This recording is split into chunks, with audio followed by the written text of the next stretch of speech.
Hello, welcome to BreitWerks. Today we are getting ready to assemble the cylinder heads onto the cam rack.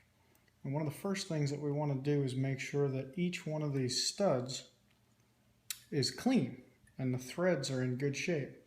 Because the last thing that we want to happen is we have our 574, our Loctite's 574 on the surface, and we're trying to tighten down our cylinder head, and it's not going as planned. So what we want to do is we're going to use a chase. This is a little thread chaser. It won't cut new threads, but it will clean out any mess that's inside the threads. So we just start at one corner and we'll make our way through all 6 of these threads. Now if it gets too difficult, at that point we will use a die. But we really don't want to use a die because we're not trying to remove metal. We're just trying to clean up the studs so that when we go to put on our brand new nuts, they go on very smoothly and they torque up nicely. So we're just going to take this little chase, put it on here. Sometimes you get lucky and they're finger tight. Sometimes they need a little convincing. And as you roll them down, you will have a little bit of debris. So you have to make sure that you're going to clean that up afterwards. These cylinder heads have been prepped and cleaned. The valve heights have been set based on the cam that we've selected. And here we should see nice clean threads. We don't have to go all the way down because we don't actually use all of the threads when we tighten these down.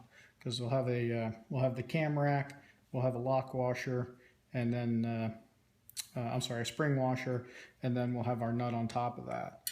Now this is one area where we go against conventional wisdom and we try not to use any cutting fluid.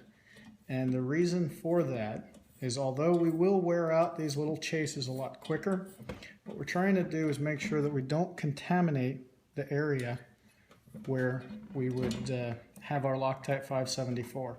Something as simple as a little bit of oil can get in there, and then you'll be chasing a leak and you won't know why you have the leak.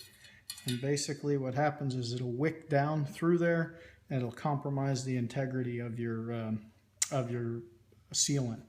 So here, these are usually the ones that we worry most about because this has the least amount of threads for you to be able to get on when you're trying to tighten up your head. So there we've gone through 3 studs. All of them were clean enough that we could do it with nothing more than the chase. We didn't have to use the die. And now we have 3 clean studs that are prepped and ready for the assembly. Again, since the assembly is time sensitive, we want to make sure we invest this time ahead of time so that when we put it on, everything goes smoothly.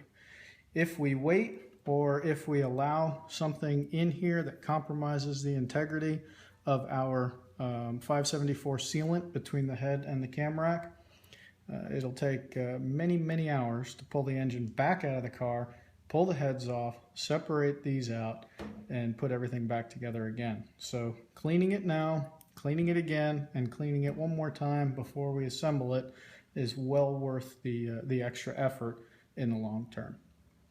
Thanks for watching.